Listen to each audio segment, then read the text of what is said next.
Hi, everybody. Thank you for being here today. My name is Hillary Kellner. I am the Communications Director for the Utah Department of Public Safety. This evening, we have FBI Director Patel, FBI Deputy Director Dan Bongino, Special Agent in Charge Robert Bowles, Governor Spencer Cox, Lieutenant Governor Deidre Henderson, and Commissioner Anderson, as well as Commissioner Bo Mason, as well as some local partners here present with us today. Governor will kick it off. Thank you. Ladies and gentlemen, thank you for joining us here tonight. We appreciate the media and the partnership we have with you in helping us to get information out to the public so that we can catch this assassin and hold him accountable.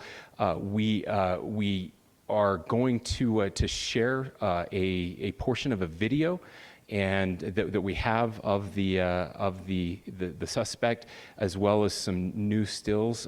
Those have already been released, but we want to make sure that they get as much attention as possible so that we can get help from the public in tracking down this evil human being. So we're going to cue up the video right now, show that. I've asked Commissioner Bo Mason if he would narrate to you what is happening in this video.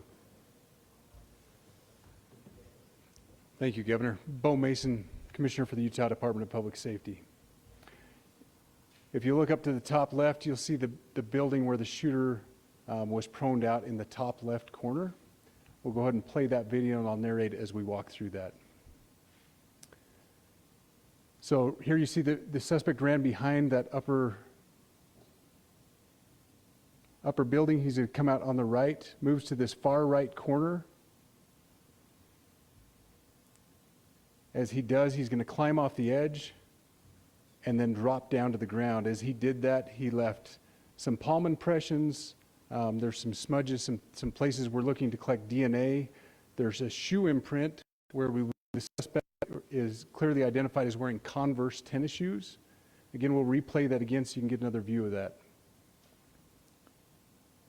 It's important to note his black t-shirt, his black pants, and there appears to be some white on the soles of those Converse tennis shoes. Those are all identifiable items that we're looking for. In the stills that are going to follow this, you're going to see a very distinctive t-shirt with an American flag and appears to have an eagle on it. There's also a baseball cap with a triangle on it and a pair of sunglasses. All distinctive, all things that we would ask the public to look for and try to identify if they know someone who has those items, who has been seen wearing those items. We're looking for all that information. Here you see the suspect after dropping off the building. He moved around across this grassy area, around the parking lot. We're going to pan to the right.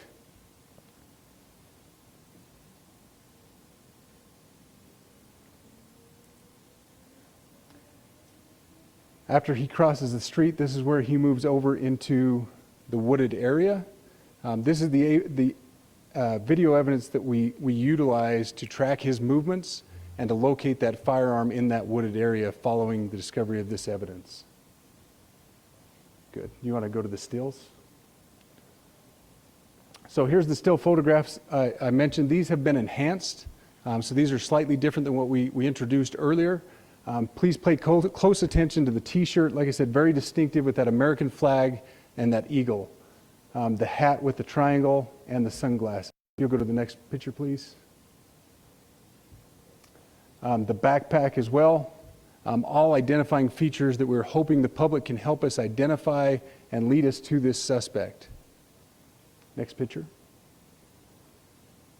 And again, there's a better picture of the hat with that triangle logo, and again, the t-shirt. Blue jeans, and you get a good look at those Converse tennis shoes as well. We have pushed these out. We'll continue to push these out, and we just ask for the public's cooperation through the public. The tips that have been coming in are what are giving us our next leads and enabling us to continue to further this investigation.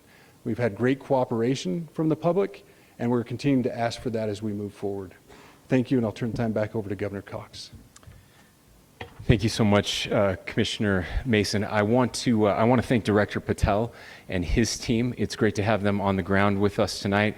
We've had several briefings, and he's had an opportunity to walk the crime scene.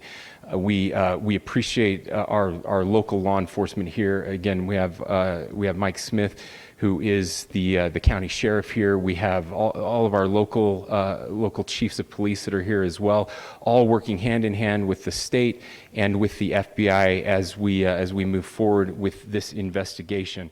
Now, I'll just give you a little warning. We will not be taking any questions at this time. We're giving you the latest information we have, being as transparent with everything that we have. But I do want to share a couple things that I think are important. We cannot do our job without the public's help right now.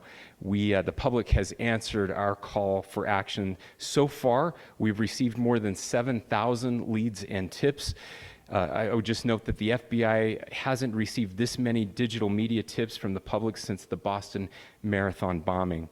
This case also highlights the dedication of our law enforcement community. We have 20 federal, state, and local law enforcement partners that are working shoulder to shoulder to find the person who committed this horrific crime.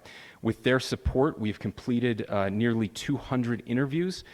As you're aware, as has already been reported, the FBI is offering a $100,000 reward for information leading to the identification and arrest of the person responsible for the murder of Charlie Kirk.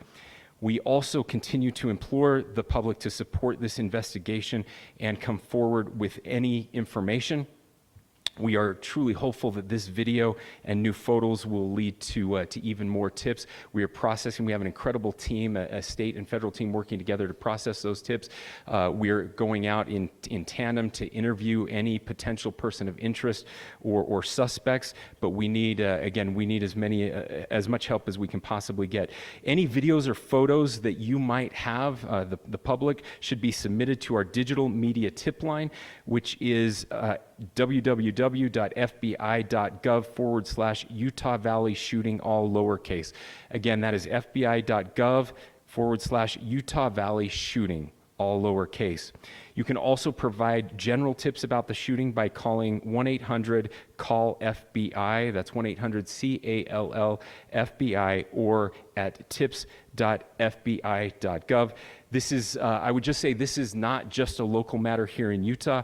We have people all over the country that are helping to bring this perpetrator to justice for Charlie Kirk and his family. I will just add as well that, as was mentioned, there is a lot of forensic evidence that is being processed right now at both the state lab and the federal labs, federal lab on the East Coast. So we are working in tandem together. I would also just add a word of note for those people who are spending so much time on social media. I think Charlie said it best, that when things get bad, we should put our phones down and spend a little time with our families. There is a tremendous amount of disinformation. We are tracking our team, the state team, and I'm sure the federal team as well. What we're seeing is our adversaries want violence. China, we have bots from Russia, China, all over the world that are trying to instill disinformation and encourage violence.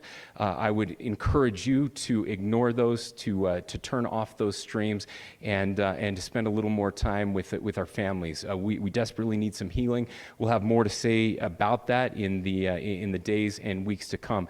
More than anything, we are going to catch this person. Last thing I will just say is we've been working with our attorneys, getting everything that we need, affidavits ready, so that we can pursue the death penalty in this case, and that will happen here in the state of Utah. Again, to the public, to those who are grieving, thank you for your prayers. I know we feeling those prayers. I know the Kirk family is feeling those prayers as well. We pray that God will bless our nation at this very dark time. We can start healing by finding this perpetrator and holding him accountable, and we need your help to do that. Thank you.